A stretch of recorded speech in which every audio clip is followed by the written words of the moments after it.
I love myself. I love myself. I love my family. I love my family. I love my community. I love my community. I respect myself, I respect myself, others, others, and property. and property. Thank you.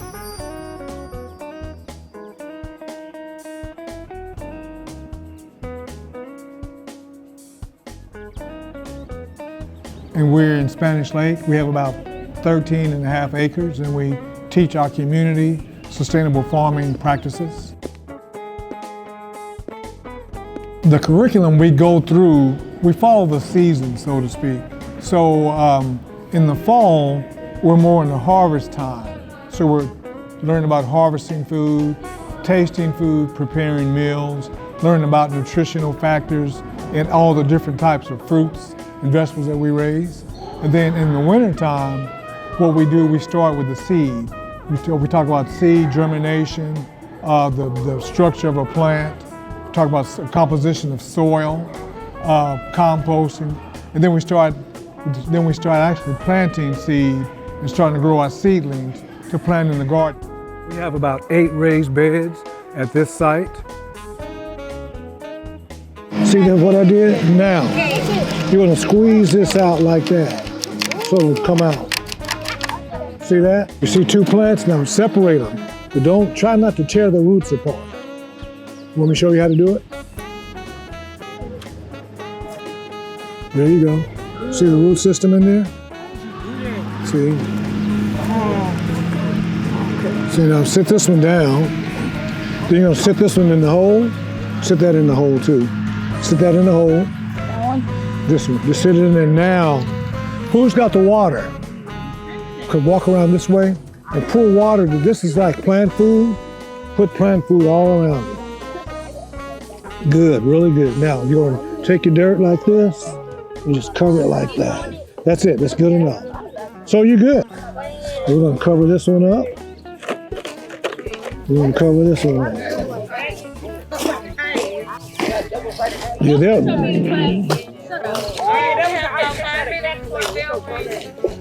I got his own little greenhouse.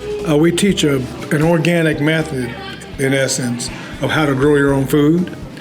We think in terms of local communities and to bring the awareness of the process of growing food up and even back. A lot of our students, parents, grandparents, great-grandparents, had gardens in their backyards or were farmers. And we're trying to bring that culture back to the forefront because it's so critical. We live in a promise zone. In our communities, they're at or below the poverty line.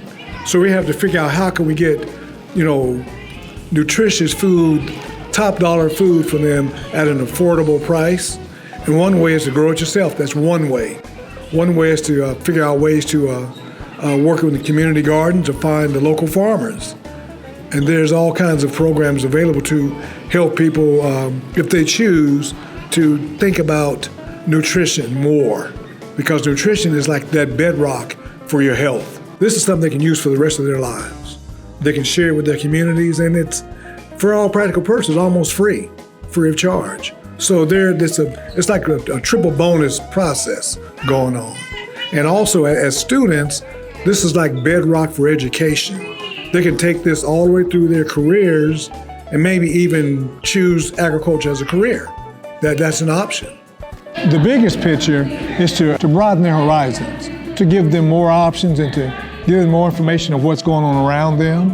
And as far as the agricultural space, that's just one more facet of agriculture. I want them to be aware of this big agricultural phenomenon. We ride on the bus. It's like a nice grass and it's like all farmland, trees like all natural. And as we're like getting closer, we're seeing farm animals like pigs, cows, and other things. And it was pretty cool. We pivoted more than once through the field trip. Our number one pivot, I think, was having to adjust to the high levels of water washing out the roads. We didn't know what was going to happen when we got there. The number 2 pivot was We couldn't actually go there for any reason because the bus was too big, so they came to us at Cook Station. I've learned that that little area was once a booming town, and the bank was still there, and a couple of other historical buildings were still on the site. And it was right off the Merrimack River as well. There was no way we could have gotten to Wardock Farms because of the weather. They came to us, so that was phenomenal. We got to see the cows and learn about things about the animals. Cows, like, with their hands anymore. They got machines to do that now. Another thing I learned is every year cows get vaccinated because they got the same stuff as us. So they gotta get vaccines and a lot of stuff. And they get like a shot. It's like a little gun, like it's blue.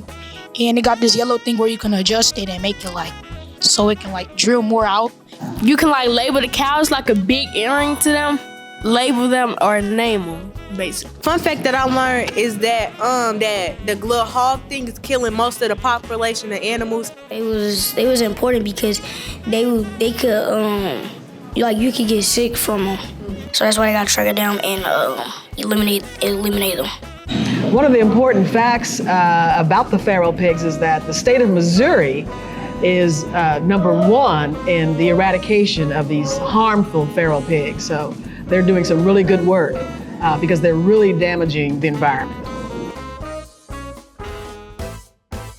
Today I'm going to be talking to you guys about 3 common types of trees we have here in Missouri. They take carbon out of the atmosphere and they give us oxygen to breathe. They also help filter our water and keep our soil in place and provide food and habitat to a lot of our animals. So most Missouri forests are some type of oak hickory mixed wood forest. So Missouri has 22 different species of oak, and they fall under 2 different classes. So there's white oaks and red oaks. It was interesting to start when I'm hearing about we'll see a cow, we'll see the inside of a cow's belly. We got to reach our hand inside of the inner lining of their stomach, not too far in, but we got to feel the grass, so their food they ate for the day. We learned a lot of things about cows and learned that they only have one stomach. And then I put my hand inside of the cow and it was like hot and it was like food. And then we had to put the food back in there because it was a lot of food. To restore faith in future generations, you need classes like this to show them not just the simpler things in life, but things in life that are much more important than this digital age, because that can only be so sustainable. The world functioned for hundreds of years without computers, and I think people forget about that. Forget what life was like before. Kids don't even want to open a book, things like that. But I feel like classes like this can help them get back to the root of things. Because if things get too digitalized, then I think there's I don't want to say there's no hope left, but I want to say without classes like this, they're just going to be stuck in a zombified digital state, and I don't think that's good for anyone. Honestly, when they're outside, I mean, you can just tell a shift because they're just so, I want to say foggy. There's brain fog whenever they're just watching stuff on their Chromebook or listening to music on the TV or things like that. They're just kind of checked out. But when we're outside, they'll respond to what I have to say right away because they're more alert, they're more aware of what's going on around them, because whenever they're on their Chromebook or they're listening to music, I gotta say their name 3 or 4 times just to get them to look at me. But when we're outside, they're attentive, they're right there, they're in the pocket.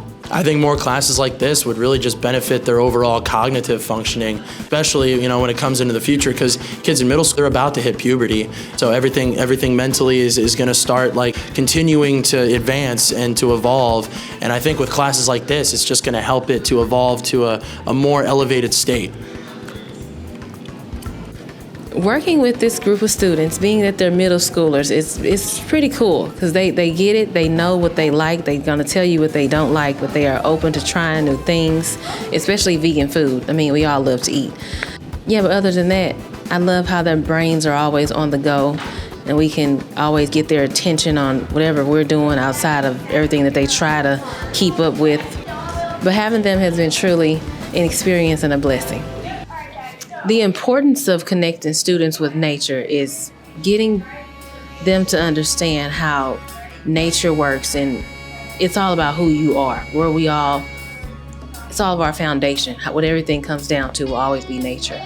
So my job while I'm here, I really try to keep them in tune with their mind and practicing mindfulness in the words they say, the foods they eat, even when we're looking into different plants or growing different things. It's all about taking your time. You know, we live in a world where it's so fast-paced, and this class really allows us to slow down and really reach each student and pull something different out of them every time they're here. So becoming one and maintaining the balance of human nature and humans, our connections to each other and our connections to the earth it's like the reason why we're here on the planet Earth. It's all part of just bringing out the flavors and the nutrients. Does anyone remember what she called the broth at the very end? Oh, hot liquor? Yes, the pot liquor, right? And that's a part of the tradition of collard greens. Juice that comes off the greens, so it's got a certain color to it. Why do you think it has a certain color to it? The seasoning, yeah, but where else would it come from? I'll give you a hint. It looks kind of greenish color. So where would it come from? Where would it come from? The greens, right. So when the greens cook, the water kind of pulls out some of the nutrients. So if you have like onions and garlic and salt and pepper, that's going to be in the pot liquor. And when you drink that or eat that, it's full of nutrients, right? And what you can do is a little secret, you can pour that over cornbread, and it's really good because you have your greens. Then you have cornbread, which is what? What is corn? Corn is it's a carb, right? Carbohydrate. So you have your carbs, you can burn your carbs, and you have all these vitamins and minerals too. Okay? So it's almost a complete meal, just that alone. And then when you add like smoked turkey or ham hock or bacon, that's protein. So that's a complete meal right there. So if push comes to shove and that's all you have to eat, that's not the worst thing, right? You can survive on that. Your ancestors did that, right? Why were collard greens so important for the survival of African people that were kidnapped and enslaved in America? Anyone remember? Yes, they're resilient, right? They became a symbol of resilience because they can survive frost, grow all year round, are pretty easy to grow. That just like a lot of green leafy vegetables, they need nutrient-dense soil. And then, so with the nutrient-dense soil comes a superfood. That's the word I was looking for. Think of them as a superfood because they're packed with vitamins K, C, and A. I remember that because my name is KC, and then I just add an A. But the green superfoods are known for these 3 vitamins, which are great for your immune system, which, you know, what does your immune system do? Why is your immune system important? Raise your hand and tell us. So that you don't get sick, right? So instead of waiting till you get sick, when you eat things like leafy greens, you're getting tons of vitamin C that keep you from getting sick. And vitamins K and A, great for your bones, to stay strong and to stay healthy. So we know they're packed with nutrients, they're resilient vegetables, and they're part of Black history and cultural traditions.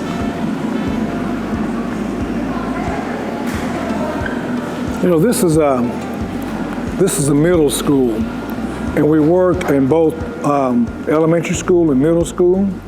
We try to build the foundation early on, starting with kindergarten. So because they really get excited about worms and germination, things of that nature. You know, as they develop, their needs and their interests change. And at this point, probably around 6th grade, they like to eat a lot of different types of food. So we bring in a chef, and she cooks and shows them how to cook certain meals. They really, like she had scratch cornbread this morning. So teach them how to cook from scratch, so that if they don't have a lot of stuff, you know, to eat, they can get like greens. They can get some healthy food to help offset any deficits in their diet. Love to do is find ways to fund these trips because they're so valuable as our children go through their educational process, when they're at this age, going on field trips like that and giving them a deeper understanding of how the world works around them is super critical. It's education, and I think we do a disservice by not supporting all of our children in the educational process. So we'll start with that. Get in contact with us. We're pretty easy to find. FlyGlobalFarms.com. Yes, and we're in the community, so funding to that particular program, those are things that we really look forward to working with you with. To the future students who actually take this class, just have fun, vibe with the others, chill, and if you actually get a chance, you might actually go on a field trip. I would say don't quit, because if I left this class early, I wouldn't have learned all this. I told her that we should eat healthy from now on so we can get more energy from our bodies. We're not gonna have no more headache anymore. Not gonna get sick anymore. We're gonna eat healthy from now on. She said, all right, feel good. I think I wanna plant watermelons because it's so good, and I like watermelons especially. I wanna cook something new, healthy new. I would say the future students will really like this class, especially the field trips, because they can learn about different things, what we learned on the field trip, and also how to grow and plant their own food in their own garden. My name's Torian. My name is Deani. Oh, I'm Rayana Edens. The king name is Orlando. What's your name is Josiah. My name is Taraji. And my name is Amaya, but you can call me Queen. My name is Mitchell Pearson. And my name is Joyce Pearson. I am Brandon Novak. Hi, my name is Shan Chamberlain. My name is Karen. I am Jessica Moore. My name is Tion. I am Randy Morris. My name is Salah. Just look at me. 1, 2, 3. Chubbies! That's beautiful. Thank you.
Thank you.